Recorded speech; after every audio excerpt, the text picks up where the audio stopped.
مجموعة أسئلة حول رأي فضيلتكم في حزب الفضيلة وما دار معه وموقفكم منه، وبالنسبة لتأسيس حزب الأصالة الذي يعلن عنه الآن.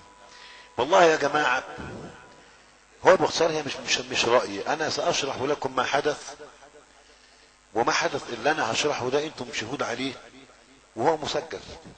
اللي حصل ان اخويا الدكتور عادل عفيفي اراد ان يشكل حزبا سلفيا لنصرة الدين، فاخذ المسألة في الحقيقة في الاول بالعواطف. فقال لي واحد: انت وكيل المؤسسين ليه؟ انا اخي اصدقائه كانوا على 3 انواع. النوع الاول اصدقاء في الموسيقى، لان هو دارس موسيقى اللي هي الاوركستراليه دي، او يعني كان ليه اوركسترا بيألفها وبتاع وسيمفونيات وكلام من هذا القبيل. وناس من رجال القانون، يعني كان انا ممكن اروح عنده الاقي مثلا الامين العام لمجلس القضاء الاعلى، رئيس محكمة استئناف الجيزة، مش عارف مين ومين ومين.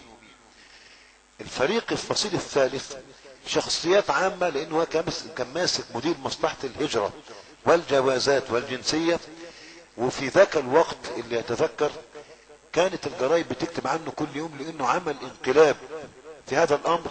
والموظف الحكومي اللي بيسافر عارف ان الكارت الاصفر اتلغى، التصريح الاصفر ده اتلغى، هو اللي لغاه.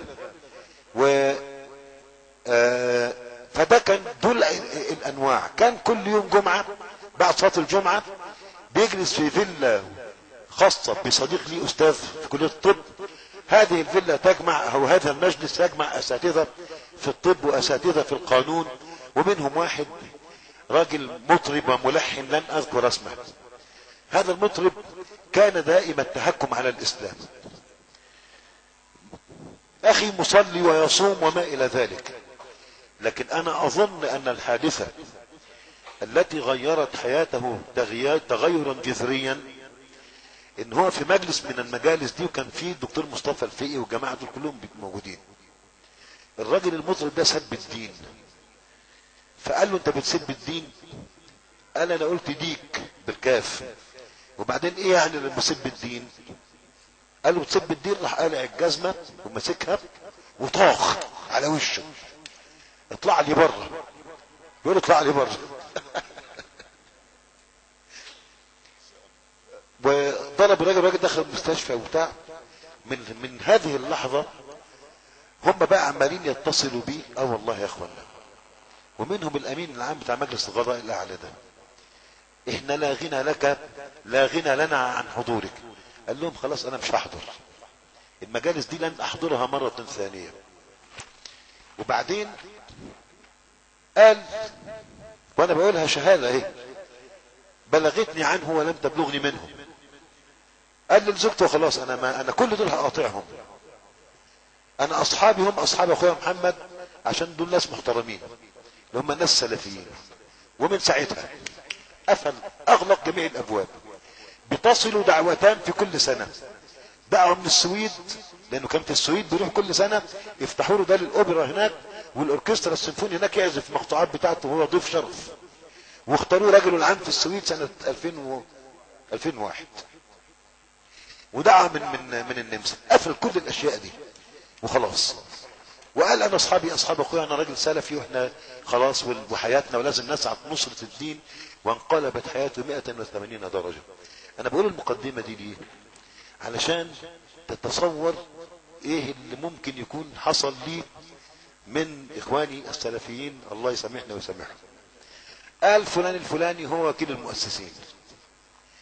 فلان الفلاني ده راح جاب ناس على راسنا من فوق وكل حاجة، لكن ناس من الجهاد وناس من الجماعة الإسلامية وناس ويجوا يبصوا وبتاع وحاجات زي كده. فكأن هؤلاء الناس طراء لهم، لأن أنا عارفهم لكن هو ما يعرفش حاجة عنهم. وأنا قلت له الحقيقة، قلت له: دعك من وكيل المؤسسين هذا، لازم تشوف حد تاني. قال لي: لا، ده ابني وبتاع وانتم متحاملين عليه. وهو وكيل المؤسسين ده نفسه قال لي: اللي هو عادل بيعاملني كابنه احمد. ابنه احمد ده الوحيد عنده، ما عندوش اولاد ولا بنات الا احمد ده بس. قالوا دي حاجة ليها، يعني دي حاجة طبعا تعتبر ميزة وبرضه تعتبر عيب في نفس الوقت. ده مين؟ وكيل المؤسسين.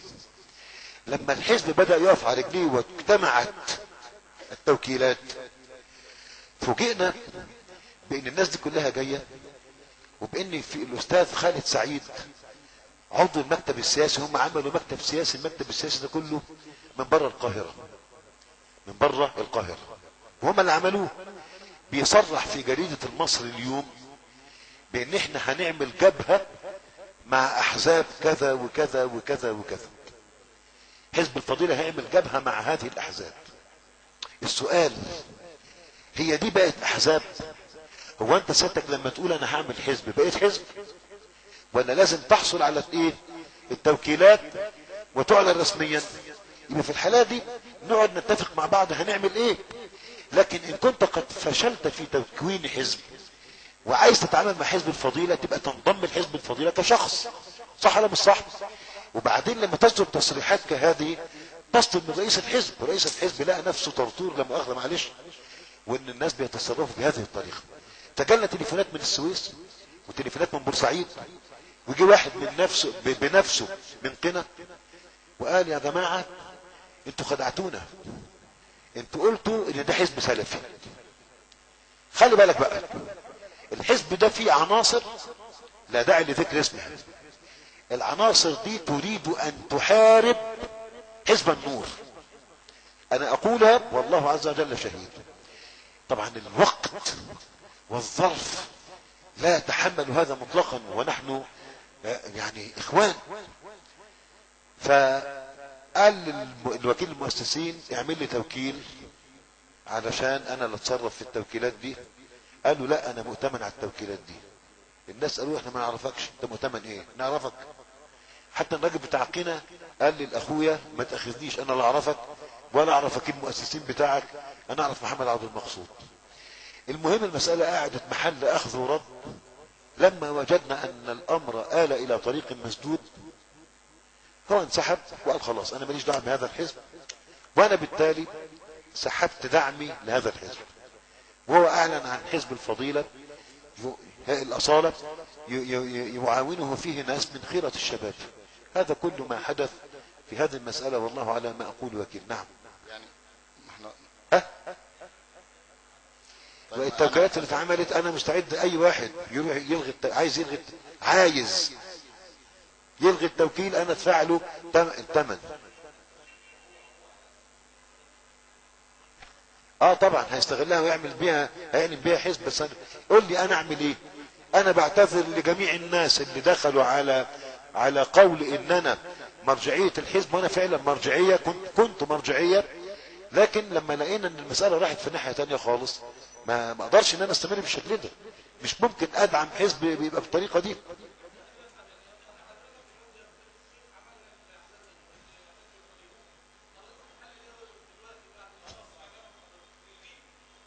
ما اقدرش اقول لك الغيه، انت عايز تلغيه الغيه، بس هو الصح ان انت تلغيه. ان كنت بتستشيرني اتفضل. طيب انا اخوانا اوضح لكم بس المسألة دي بعد اذن الشيخ، ارجو ان ننصت. طب ممكن اجاوب على السؤال ده بعدين تبقى التوضيح ده اخر حاجة وخلاص؟ لا لسه في اسئلة تانية؟ الساعة كام يا مولانا؟ الساعة 10:10. بس انا انتهيت. نكمل موضوع الاحزاب عشان الموضوع يبقى واضح يا اخوانا. القضية زي ما بانت لنا ان الشيخ كان يدعم الحزب على منهج معين، واختل الامر واتضح ان الذين تآلفوا داخل الحزب ارادوا ان يسطوا عليه. فسعادة اللي هو الدكتور عادل قرر ان يسحب نفسه من الحزب، والشيخ محمد اعلن انه بريء من هذا الحزب. وكما قال الشيخ الان لكن انا لم اقل انه بريء، لكن انا قلت هذا الحزب انا لا ادعمه ولست مرجعية له ولا علاقة لي به. وهو كما قال يعني نعتذر لجميع الاخوة اللي قاموا بعمل التوكيل عن هذا.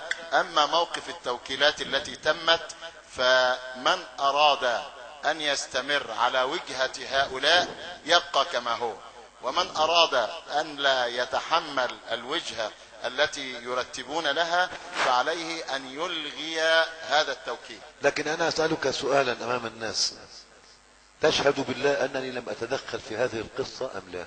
هذا هو الواقع.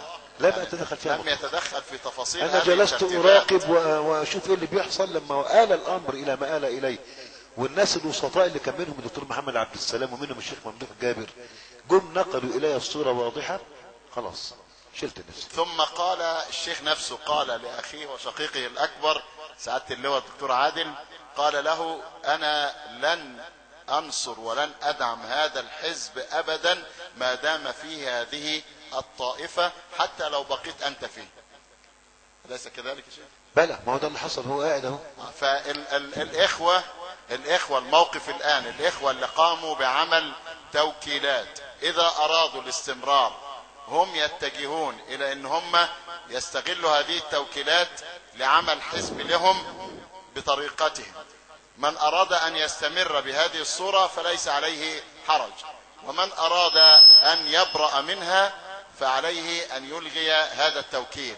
وبالمناسبة بالنسبة لحزب الأصالة بيتم تجميع توكيلات له جديدة لإشهاره. مطلوب أن التوكيلات دي تتعمل بأسرع وقت ممكن حتى يمكن اللحاق بسباق الانتخابات قبل أن تعلن أو قبل مباشرتها.